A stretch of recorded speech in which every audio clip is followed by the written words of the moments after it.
Hi friends, നമസ്കാരം. നമ്മുടെ ഇഷ്ടവിശേഷങ്ങളായ ഗൗരി ശങ്കരത്തിൻ്റെ ഒരു അടിപൊളി വിശേഷമായിട്ടാണ് വന്നിരിക്കുന്നത്. അപ്പോൾ എല്ലാവർക്കും നല്ലൊരു ദിവസം ആശംസിച്ചുകൊണ്ട് തന്നെ നമുക്ക് വിശേഷത്തിലേക്ക് പോകാം. അപ്പോൾ തുടങ്ങുമ്പോൾ തന്നെ കാണുന്നത് നമ്മുടെ ശ്യാംസാറിൻ്റെ വീട്ടിലാണ്. അപ്പം നന്ദിനി അമ്മയും അടുക്കളയിൽ ഇങ്ങനെ ഓരോ ജോലി ചെയ്തുകൊണ്ടിരിക്കുന്നു. ആരതി അപ്പുറത്ത് ഫോൺ നോക്കി ഇങ്ങനെ നിൽക്കുകയാണ്. അപ്പം ആരതിയോട് ഇങ്ങനെ അമ്മ ഓരോന്ന് കാര്യങ്ങൾ പറയടാ. അതെ ആരതി, മുത്തശ്ശിക്ക് ഇൻസുലിൻ എടുത്തോ? ചോദിച്ച കേട്ടില്ലേ എന്നൊരു മൂളിച്ച മാത്രം. അപ്പോൾ ഫോണിനകത്താണ് കയറി നിൽക്കുകയാണ് ആൾ. അപ്പോൾ ആരതി, നിന്നോട് ചോദിച്ചു കേട്ടോ, ഫോൺ നോക്കി നിൽക്കാതെ നിനക്ക് എന്നെ ഒന്ന് സഹായിച്ചൂടെ എന്ന് ചോദിച്ചു. അല്ല അമ്മേ എന്ന് വിളിച്ചു. എന്ത് വേണം? അല്ല, ആദർശേട്ടനെ ചികിത്സിക്കാനായിട്ട് എത്ര പണം വേണമെങ്കിലും ചിലവാക്കുമെന്ന് അച്ഛൻ പറയുന്നത് കേട്ടു. അതിനെന്താ? അല്ല, അച്ഛൻ്റെ കയ്യിൽ അത്രയ്ക്ക് പണമൊക്കെ ഉണ്ടോ എന്ന് ചോദിച്ചു. പക്ഷേങ്കിൽ നീ അതോർത്തൊന്നും വിഷമിക്കാൻ നിൽക്കണ്ട എന്ന് പറഞ്ഞു. അതെന്താന്ന് വെച്ചാലേ, അച്ഛൻ്റെ PF പണത്തിൽ നിന്നും 1 രൂപ പോലും നമ്മൾ ഇതുവരെ എടുത്തിട്ടില്ല. അതുകൊണ്ട് ആ പണം ആദർശൻ്റെ ചികിത്സയ്ക്ക് വേണ്ടിയിട്ട് ഉപയോഗിക്കാനാണ് അച്ഛൻ തീരുമാനിച്ചിരിക്കുന്നത് എന്ന് പറഞ്ഞു.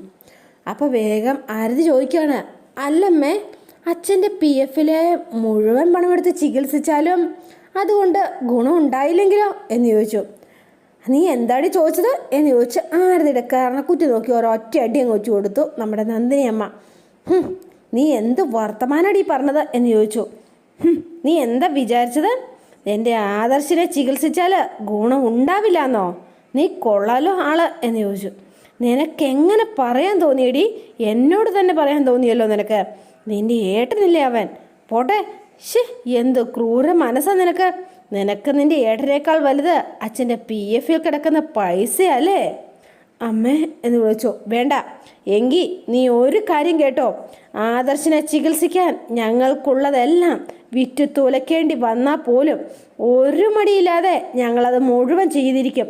ഒരു സംശയം വേണ്ട. അവൻ എഴുന്നേറ്റ് നടക്കുന്നത് ഞങ്ങൾക്ക് കാണണം. മനസ്സിലാവുന്നുണ്ടോ നിനക്ക്?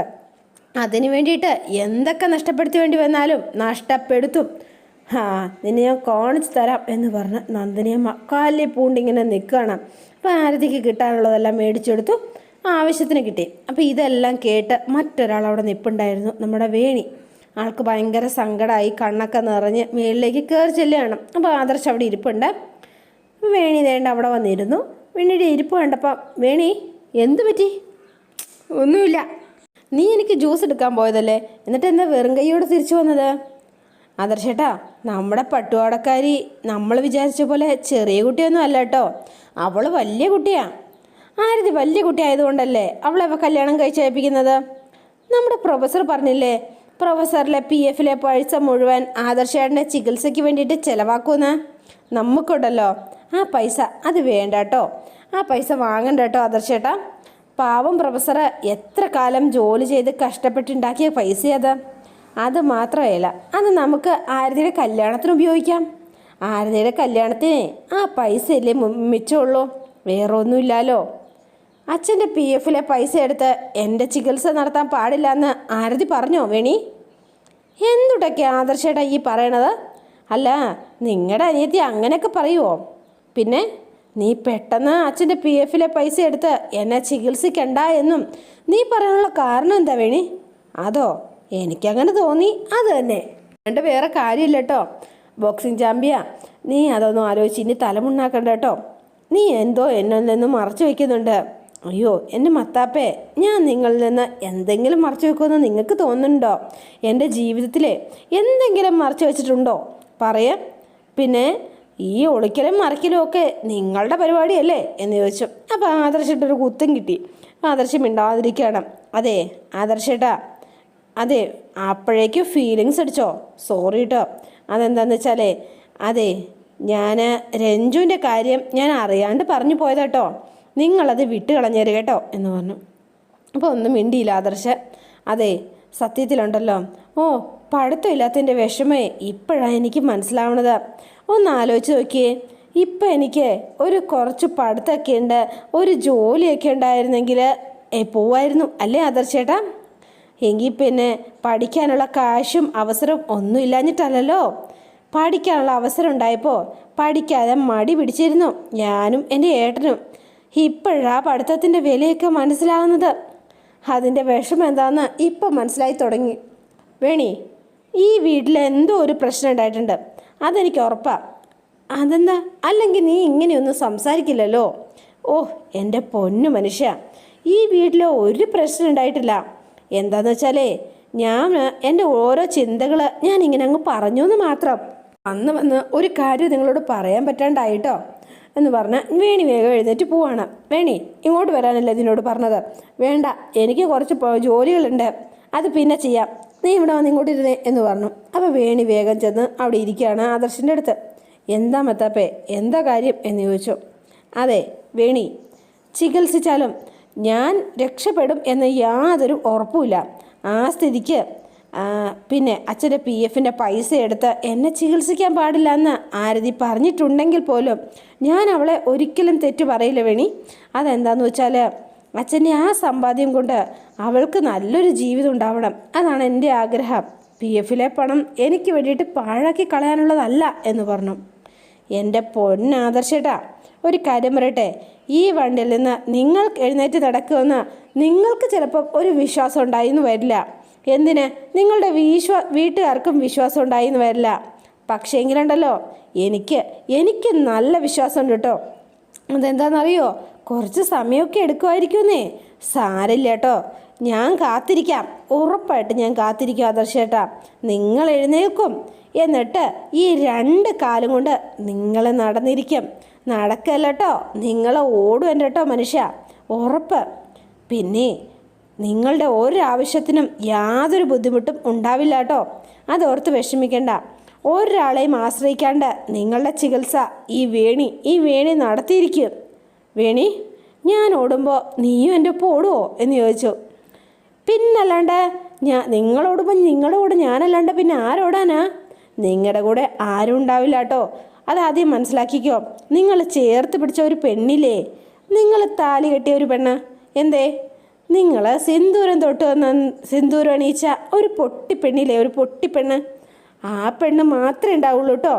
മരണം വരെ നിങ്ങളുടെ കൂടെ അവൾ മാത്രമേ കാണൂന്നേ. എല്ലാവരും പോയാലും ഞാനുണ്ടാവും എന്ന് പറഞ്ഞു വേണി. അതെ മതിയിട്ടാ, എന്നാലേ എനിക്ക് കുറേ പണിയുണ്ട് കേട്ടോ എന്ന് പറഞ്ഞ് വേണി അങ്ങ് എഴുന്നേറ്റ് പോയി.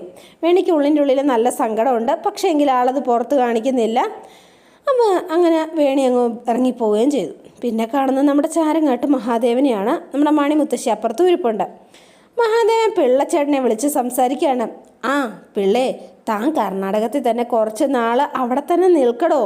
തന്നോടല്ലേ പറഞ്ഞത് നമ്മുടെ സാമുദായിക പാർട്ടിയും കർണാടകത്തിലെ പ്രാദേശിക പാർട്ടിയായിട്ട് ഒരു ലയനം ഉണ്ടാകാനുള്ള സകല ചാൻസും ഞാൻ കണ്ട്. അങ്ങനെ വന്നാലേ തൃശ്ശൂർ സീറ്റ് നമുക്ക് നോക്കേണ്ട കാര്യമില്ലല്ലോ. നമുക്കേ അവിടുന്ന് രാജ്യസഭയിലേക്ക് നമുക്കങ്ങ് പോവാലോടോ. അതുകൊണ്ടാണ് ഞാൻ പറയണത്. പിന്നെ കർണാടകയിൽ നിന്ന് നമ്മുടെ ബാറിലേക്ക് വരുന്ന ആ സ്റ്റോക്ക് ഉണ്ടല്ലോ, അത് താനൊന്ന് ചെക്ക് ചെയ്തിട്ട് വേണം കേട്ടോ വിടാനേ. എന്നിട്ട് ഇവിടുത്തെ കാര്യമോ? എടോ, ഇവിടുത്തെ കാര്യം നോക്കാനല്ലേ ആ കുഴിത്തുരുമ്പ് വക്കീലുള്ളത്, അതയാൾ നോക്കിക്കോളൂ. പിന്നെ അപ്പം പറഞ്ഞ പോലെ കേട്ടോ. പിന്നെ പിള്ളേ, റെഡ്ഡിയോടെ നല്ല സാധനങ്ങൾ തന്നെ കേരളത്തിലേക്ക് വിടാൻ പറയണം കേട്ടോ. അപ്പം ശരി ആയിക്കോട്ടെ എന്ന് പറഞ്ഞ് ഫോൺ വെച്ചു. അപ്പോൾ രാധാമണി തങ്കച്ചി ചായയൊക്കെ ആയിട്ട് വന്ന് നിൽക്കുകയാണ്. ചായ കൊണ്ട് കൊടുത്തു. അല്ല പിള്ളച്ചേട്ടൻ കർണാടകത്തിൽ പോയോ? അതൊക്കെ ചില രാഷ്ട്രീയ തന്ത്രങ്ങളാരാതെ, സമയാവട്ടെ ഞാൻ പറയാം എന്ന് പറഞ്ഞു. അല്ല പിള്ളയെ മിടുക്കനാട്ടോ, കർണാടകത്തിൽ നിൽക്കട്ടെ എന്ന് പറഞ്ഞു. ഈ സമയത്താണ് നമ്മുടെ ശങ്കറും ഗൗരിയും കമലയും കൂടി ഇതേണ്ട അകത്തേക്ക് കയറി വരുന്നത്. അപ്പോൾ ശങ്കുവിൻ്റെ കയ്യിൽ ഒരു പേപ്പറും ഉണ്ട് കേട്ടോ. അപ്പോൾ ഇവരെ കണ്ടുടനെ തന്നെ നമ്മുടെ മഹാദേവൻ വേഗം തന്നെ, എടാ കുട്ടിശങ്കരാ, നീയേ കമലയ്ക്ക് ഷോക്ക് അടിപ്പിച്ചോ എന്ന് ചോദിച്ചു. ഒരു പുച്ഛഭാവത്തിലാണ് ചോദിക്കുന്നത്. അപ്പം ഒന്നും മിണ്ടിയില്ല ഇവർ നേരെ അകത്തേക്ക് കയറി വന്നിട്ട് വീണ്ടും ചോദിക്കുകയാണ്. എടാ ഞാൻ ചോദിച്ചു കേട്ടില്ലേ, നിങ്ങൾ എന്ത് പറഞ്ഞു? മോള് കമലയുടെ വട്ട് മാറുമോ? എങ്ങനെ ചെയ്താലും ഇവളുടെ വട്ട് മാറാൻ പോണില്ല. വീട്ടിൽ കൊണ്ടാക്കുന്നതിന് പകരം ഇതിനെയൊക്കെ ഇവിടെ കയറ്റി താമസിപ്പിച്ചിരിക്കുക. നിങ്ങളുടെ ഇഷ്ടം പോലെ എന്താണെന്ന് വെച്ചാൽ ചെയ്തോ. രാധാമണി, ദേ കമലയുടെ കാര്യത്തിൽ നമ്മളൊരു തീരുമാനം എടുത്തിട്ടില്ലേ, അതുകൊണ്ട് ഇനി അതിൻ്റെ മുകളിൽ ഒരു ഡയലോഗ് വേണ്ട കേട്ടോ എന്ന് പറഞ്ഞു. ഹൈ, എന്തുട്ടടാ കുട്ടിശങ്കര നിൻ്റെ കയ്യിലൊരു പേപ്പറൊക്കെ? അച്ഛാ ഇതെന്തോന്ന് ഞാൻ പറയാം, അതിനു മുൻപേ അച്ഛൻ നമ്മുടെ ചേട്ടച്ചാരെ ഇങ്ങോട്ടൊന്ന് വിളിച്ചേ എന്ന് പറഞ്ഞു. ഹൈ, എന്തിനാ ഇപ്പം ശേഖരനെ വിളിക്കുന്നത്? കാര്യം ഉണ്ടായിട്ട് തന്നെ അമ്മേ എന്ന് പറഞ്ഞു നമ്മുടെ ഗൗരി. അപ്പോൾ ഇവർ 3 പേരും ഇങ്ങനെ നിൽക്കുകയാണ്. ഞാനിവിടെ തന്നെ ഉണ്ടല്ലോ, എന്തിട്ടാടാ കാര്യം എന്ന് ചോദിച്ചു. അപ്പോൾ ശേഖരൻ അങ്ങോട്ടേക്ക് വന്നു. ആൾ ഭയങ്കര ആത്മവിശ്വാസത്തിലും കോൺഫിഡൻസിലുമാണ്.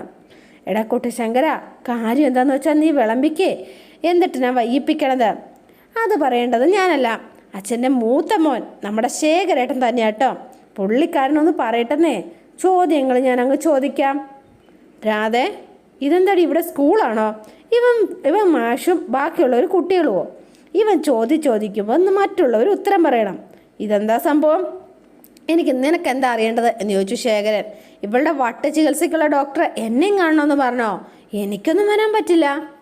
അല്ല ശേഖരേട്ടാ, കമലേടത്തിയുടെ യൂട്രസ് റിമൂവ് ചെയ്തു എന്നുള്ള റിപ്പോർട്ട് ശേഖരേട്ടൻ ഇവിടെ കൊണ്ടുവന്നിട്ടുണ്ടായിരുന്നല്ലോ. എന്തേ? ഇവിടെയുള്ളവരെ എല്ലാവരെയും അത് കാണിക്കുകയും ചെയ്തു. ഞങ്ങളെല്ലാം കാണുകയും ചെയ്താണ്. ശേഖരേട്ടന് ആ റിപ്പോർട്ട് എവിടുന്നാ കിട്ടിയത് എന്ന് ചോദിച്ചു. ഡാ, ഇതാണോടാ കുട്ടിശങ്കര നിൻ്റെ ഏറ്റവും വലിയൊരു ചോദ്യം. എവിടുന്ന് റിപ്പോർട്ട് കിട്ടിയെന്നോ? അതിപ്പോൾ എന്താ, കമലയെ അഡ്മിറ്റ് ചെയ്ത ഹോസ്പിറ്റലിൽ നിന്ന് തന്നെ, അല്ലാണ്ട് എവിടുന്നാ? അച്ഛാ, എങ്കിൽ കേട്ടോ, കമലടത്തിയെ അഡ്മിറ്റ് ചെയ്ത ഹോസ്പിറ്റലിൽ നിന്ന് അങ്ങനെ ഒരു റിപ്പോർട്ട് അവർ കൊടുത്തിട്ടില്ല എന്ന് പറഞ്ഞു ഗൗരി. ആശുപത്രിക്കാർ അങ്ങനെ ഒരു റിപ്പോർട്ട് കൊടുത്തിട്ടില്ല എങ്കിൽ പിന്നെ ശേഖരൻ ഇവിടെ നമ്മളെ കാണിച്ച റിപ്പോർട്ട് ഏതാ? അതാണ് അമ്മ പറഞ്ഞതാണ് ഇപ്പോഴത്തെ പോയിന്റ് കേട്ടോ എന്ന് പറഞ്ഞു ശങ്കർ. അമ്മേ, അത് പറയേണ്ടത് വേറെ ആരില്ല കേട്ടോ, നമ്മുടെ ഈ ശേഖരേട്ടൻ തന്നെയാ എന്ന് പറഞ്ഞു. അപ്പം ശേഖരന് കാര്യം കയ്യിൽ നിന്ന് പോയിന്ന് മനസ്സിലായി. ആ റിപ്പോർട്ട് ഏതാ ശേഖരേട്ടാ എന്ന് ചോദിച്ചു. മിണ്ടണില്ല.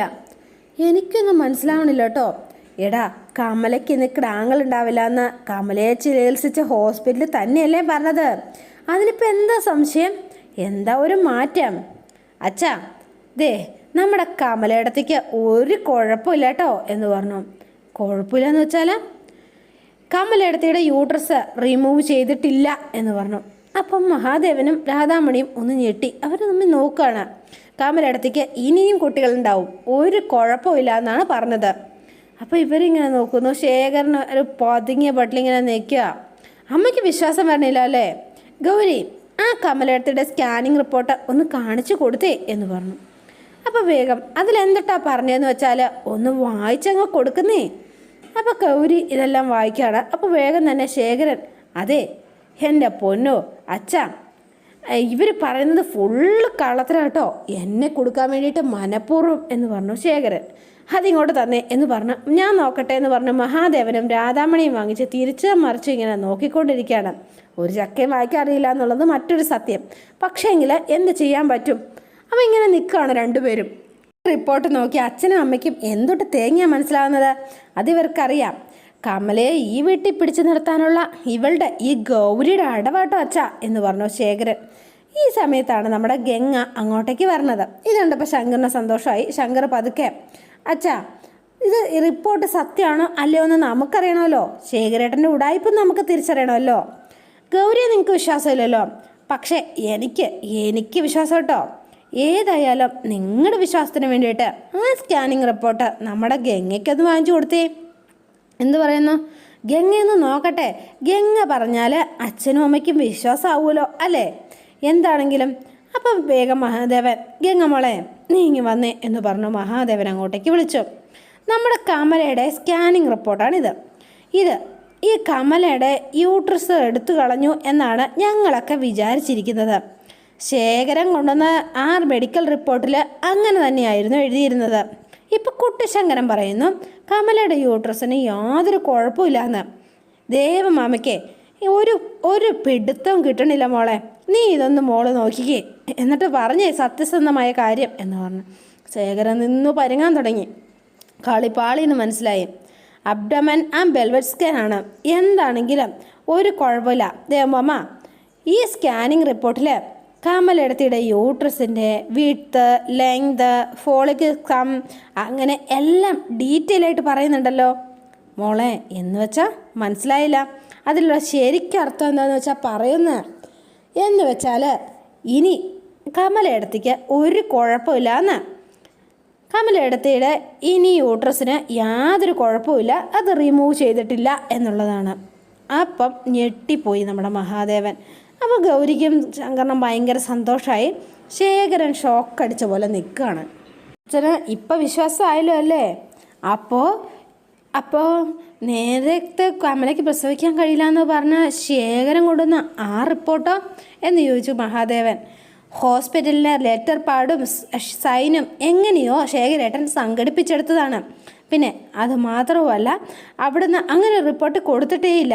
അതിനുശേഷം ശേഖരേട്ടൻ ഒരു വ്യാജ റിപ്പോർട്ട് അവിടുന്ന് ക്രിയേറ്റ് ചെയ്തു. അങ്ങനെയാണ് സംഭവിച്ചിരിക്കുന്നത് എന്ന് പറഞ്ഞു ഗൗരി. ആ ഫേക്ക് മെഡിക്കൽ റിപ്പോർട്ടാണ് ആ അച്ഛനെ കൊണ്ടുവന്ന ശേഖരേട്ടൻ കാണിച്ചത്. നമ്മളെ എല്ലാവരെയും വിശ്വസിപ്പിച്ച്. അച്ഛാ, നമ്മുടെ ശേഖരേട്ടനുണ്ടല്ലോ നല്ല ഒന്നാന്തര ഫ്രോഡ് പണി കേട്ടോ കാണിച്ചിരിക്കണത്. അപ്പം ശേഖരനെ ഇങ്ങനെ നോക്കിയിട്ട്, എന്തുട്ടനാടാ ശേഖര, നീ ഈ പാവം പിടിച്ച കമലയോട് ഇങ്ങനെയൊരു പണി നീ ചെയ്തത് പറയടാ എന്ന് ചോദിച്ചു. അപ്പം മിണ്ടാതെ തല കൊഴിഞ്ഞ് നിൽക്കുക. അച്ഛാ, ഉത്തരം വളരെ ലളിതമാണ്. ശേഖരേട്ടന് വേറൊരു വിവാഹം കഴിക്കണം. അതാണ് ശേഖരേട്ടൻ്റെ ഉദ്ദേശം. അതിനു വേണ്ടിയിട്ട് കമലെടുത്തിനെ എങ്ങനെയെങ്കിലും ഒഴിവാക്കണം. അതിന് തടസ്സമായി നിൽക്കുന്ന കമലെടുത്തി ഒഴിവാക്കാൻ ശേഖരേട്ടൻ കണ്ടെത്തിയ വഴിയായിരുന്നു ആ ഫേക്ക് മെഡിക്കൽ റിപ്പോർട്ട് എന്ന് പറഞ്ഞു. ഭ്രാന്താമണിയെ ഒന്ന് നോക്കി. അച്ഛൻ ഒരിക്കലും വേറൊരു കല്യാണം കഴിക്കാൻ സമ്മതിക്കില്ല എന്ന് ശേഖരേട്ടന് നന്നായിട്ട് അറിയാട്ടോ. അതിനു വേണ്ടിയിട്ട് കമലെടുത്തിനെ എങ്ങനെയെങ്കിലും ഈ വീട്ടിൽ നിന്ന് ഒഴിവാക്കണമെങ്കിൽ ഇതാണ് ഏറ്റവും നല്ല വഴിയെന്ന് നമ്മുടെ ശേഖരേട്ടൻ അങ്ങ് തോന്നി. അതുകൊണ്ട് നമ്മുടെ ചേട്ടച്ചാര് കാണിച്ച ഒരു ഫേക്ക് റിപ്പോർട്ട് കക്ഷി തട്ടിക്കൂട്ടി തയ്യാറാക്കിയത്. എടാ ശേഖര, നമ്മുടെ കുട്ടിശങ്കരനും ഗൗരിയും പറയണത് സത്യമാണോടാ എന്ന് ചോദിച്ചു. മിണ്ടണില്ല ശേഖരൻ. ആ വ്യാജ റിപ്പോർട്ട് ഉണ്ടാക്കിയത് ചാരങ്ങാട്ട് മഹാദേവൻ്റെ മോൻ ശേഖരനാണോ? ചോദിച്ച കേട്ടില്ലേ? ആണോന്ന്. മിണ്ടണില്ല. ഡാ, ഈ ഒരു പെണ്ണിൻ്റെയും കൂടി ഭാവി തുലയ്ക്കാൻ വേണ്ടിയിട്ട് ഉണ്ടാക്കിയ പണിയാണോടാ ആ റിപ്പോർട്ട്? അല്ലടാ കഴുതേ എന്ന് ചോദിച്ച് നമ്മുടെ ശേഖരൻ്റെ കാരണക്കുറ്റി നോക്കി ഒരൊറ്റ അടി അങ്ങ് വെച്ച് കൊടുക്കുകയാണ്. അപ്പോൾ ഇതെല്ലാവരും കണ്ടുകൊണ്ട് നിന്നു. ഉടനെ വേഗം രാധാമണിയും അവിടെ ചെന്ന് നിന്നു കേട്ടോ. രാധാമണിക്ക് പിന്നെ സങ്കടമാണല്ലോ. നിനക്ക് ഇനി ഈ ചാരങ്ങാട്ട് കുടുംബത്തിൽ നിൽക്കാൻ യാതൊരു യോഗ്യതയില്ലടാ എന്ന് പറഞ്ഞു.